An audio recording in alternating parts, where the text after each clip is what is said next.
Hello everyone, welcome back to UPSC IAS desk official. I hope कि आप सब लोग ठीक होंगे। तो आज का एडिटोरियल है to fix unemployment fix the economy first. एक बहुत बेसिक लेकिन बहुत इंपॉर्टेंट सवाल है कि इंडिया में बेरोज़गारी को दूर करना है तो शुरुआत कहाँ से करनी होगी। इसका सिंपल मीनिंग है कि अगर हमें इंडिया में अनएम्प्लॉयमेंट की प्रॉब्लम को जेन्युइनली सॉल्व करना है तो सिर्फ एजुकेशन सिस्टम को इम्प्रूव करना काफ़ी नहीं होगा। एजुकेशन और स्किल्स इम्पॉर्टेंट हैं, लेकिन उसके साथ इकोनॉमी का स्ट्रक्चर भी ऐसा होना चाहिए जो लोगों के लिए मीनिंगफुल एम्प्लॉयमेंट क्रिएट करे और उनकी इनकम को बढ़ाए। एडिटोरियल का कहना है कि कॉकरोच जनता पार्टी के मूवमेंट ने इंडिया के यूथ के लिए रोज़गार पैदा करने के लिए इकोनॉमिक रिफॉर्म की पॉलिटिकल अर्जेंसी को सामने रखा है। लेकिन ऑथर यहाँ एक बहुत इंपॉर्टेंट बात कहते हैं, सिर्फ एजुकेशन सिस्टम को ठीक करने से अनएम्प्लॉयमेंट की प्रॉब्लम सॉल्व नहीं होगी। ये इशू इंडिया के लिए इसलिए भी इम्पॉर्टेंट है क्योंकि इंडिया के पास दुनिया की सबसे बड़ी यूथ पॉपुलेशन में से एक है। अगर इतनी बड़ी यंग पॉपुलेशन को प्रोडक्टिव एम्प्लॉयमेंट नहीं मिलता तो इसकी इम्पैक्ट सिर्फ इंडिविजुअल लेवल पर नहीं बल्कि पूरी इकोनॉमी की ग्रोथ पर पड़ता है। इसे लार्जर इशू को समझने के लिए डिस्कशन में इंडिया की सिचुएशन को चाइना के एक्सपीरियंस के साथ कंपेयर किया गया है। तो सबसे पहले एक फंडामेंटल बात समझिए, बेसिक इकोनॉमिक प्रॉब्लम। चाइना और इंडिया दुनिया के दो ऐसे देश हैं जिनकी पॉपुलेशन 1 बिलियन से ज़्यादा है। इसलिए दोनों के सामने एक कॉमन चैलेंज है, इतनी बड़ी पॉपुलेशन को मीनिंगफुल एम्प्लॉयमेंट देना और लोगों की इनकम को बढ़ाना। अगर लोगों को पूरा एम्प्लॉयमेंट नहीं मिलता और आम लोगों की इनकम नहीं बढ़ती तो इकोनॉमी की ग्रोथ भी स्ट्रॉन्ग और सस्टेनेबल नहीं हो सकती। यहीं पर इंडिया और चाइना के इकोनॉमिक परफॉर्मेंस में एक इम्पॉर्टेंट डिफरेंस सामने आता है। पिछले 30 सालों में चाइनीज सिटीजन की पर कैपिटल इनकम इंडिया के कंपैरिजन में लगभग 8 गुना तेज़ी से बढ़ी है।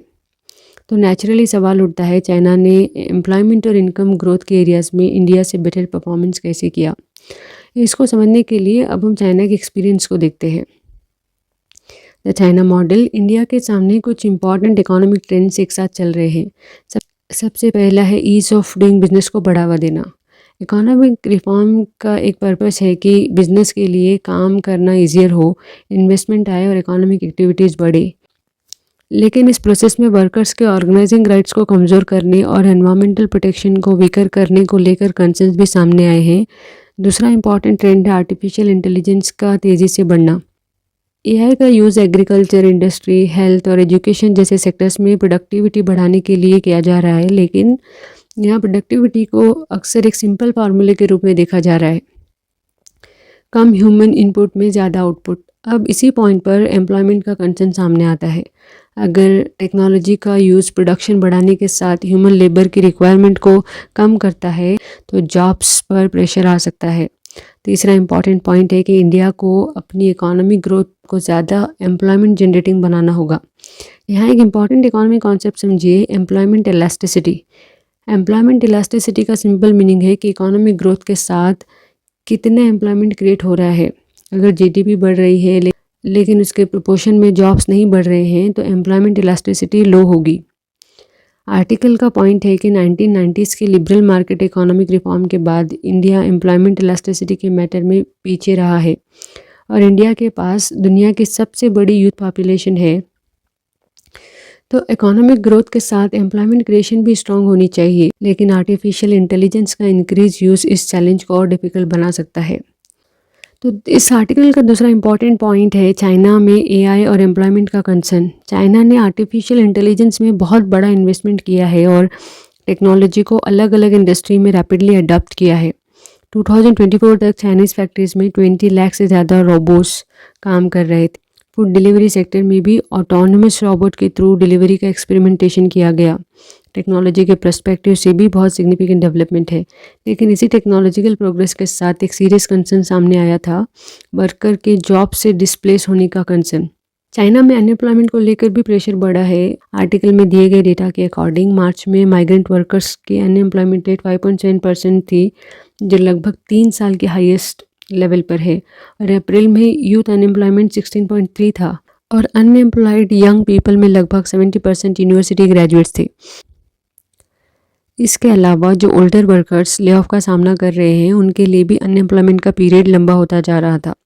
तो यहाँ एक इम्पॉर्टेंट बात समझना ज़रूरी है, टेक्नोलॉजी और एआई इकोनॉमिक प्रोडक्टिविटी बढ़ा सकते हैं, लेकिन सिर्फ टेक्नोलॉजिकल प्रोग्रेस से वर्कर की एम्प्लॉयमेंट सिक्योरिटी इंश्योर नहीं होती।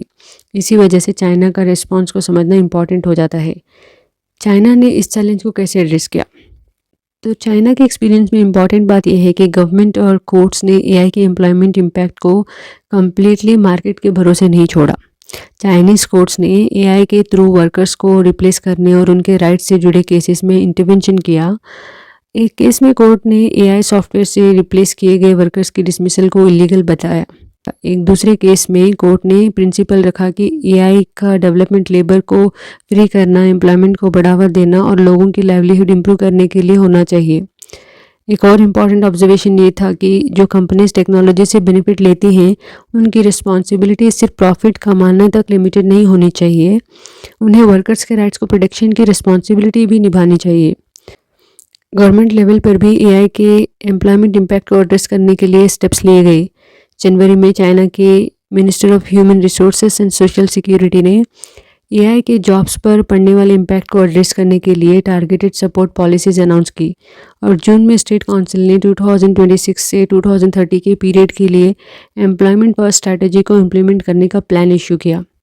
इसके अलावा एम्प्लॉयर्स के थ्रू वर्कर्स को ट्रेनिंग देने जैसे इंटरवेंशन भी प्रपोज किए गए ताकि workers AI based changing jobs market के अकॉर्डिंग खुद को अडाप्ट कर सके।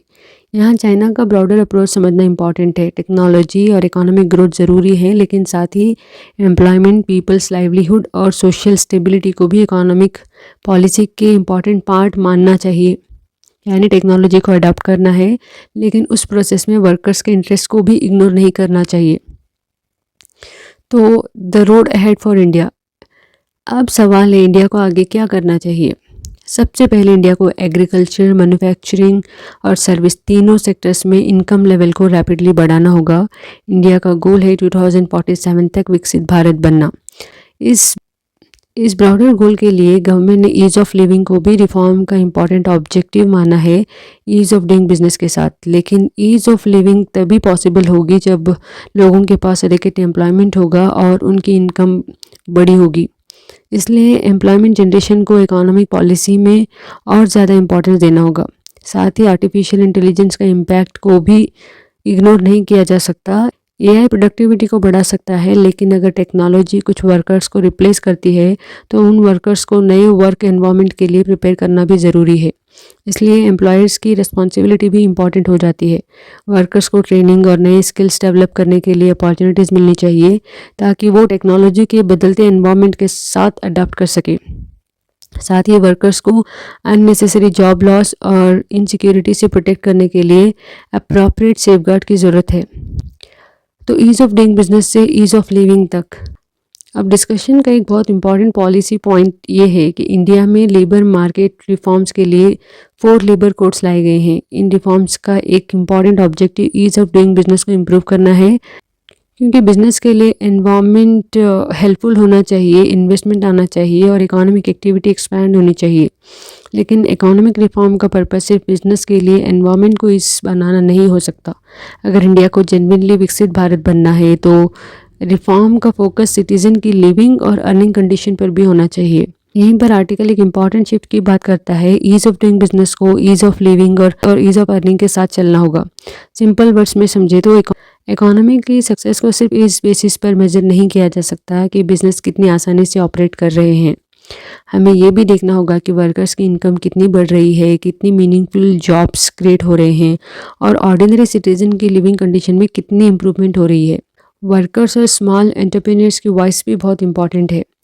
इकोनॉमिक पॉलिसी में इन्वेस्टर की व्यूज़ भी काफ़ी इंपॉर्टेंट होते हैं, लेकिन वर्कर्स और स्मॉल टाइम एंटरप्रेन्योर्स की आवाज़ को भी उतनी ही सीरियसली सुनना चाहिए। सिटीजन के लिए ईज़ ऑफ लिविंग और ईज़ ऑफ अर्निंग, और इसी वजह से अनएम्प्लॉयमेंट को जेन्युइनली एड्रेस करना है तो सिर्फ एजुकेशन सिस्टम को फिक्स करना इनफ नहीं होगा। हमें इकोनॉमी के बेसिक स्ट्रक्चर को भी ऐसा बनाना होगा जो एम्प्लॉयमेंट क्रिएट करे, इनकम बढ़ाए और इकोनॉमिक ग्रोथ का बेनिफिट आम लोगों तक पहुंचाए।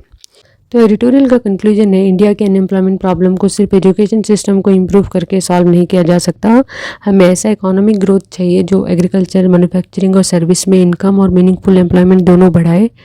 एआई और टेक्नोलॉजी को इग्नोर नहीं किया जा सकता, लेकिन उसके साथ वर्कर्स के राइट्स और एम्प्लॉयमेंट को भी प्रोटेक्ट करना होगा। तो आज के लिए बस इतना ही। I will see in the next video. Thank you so much.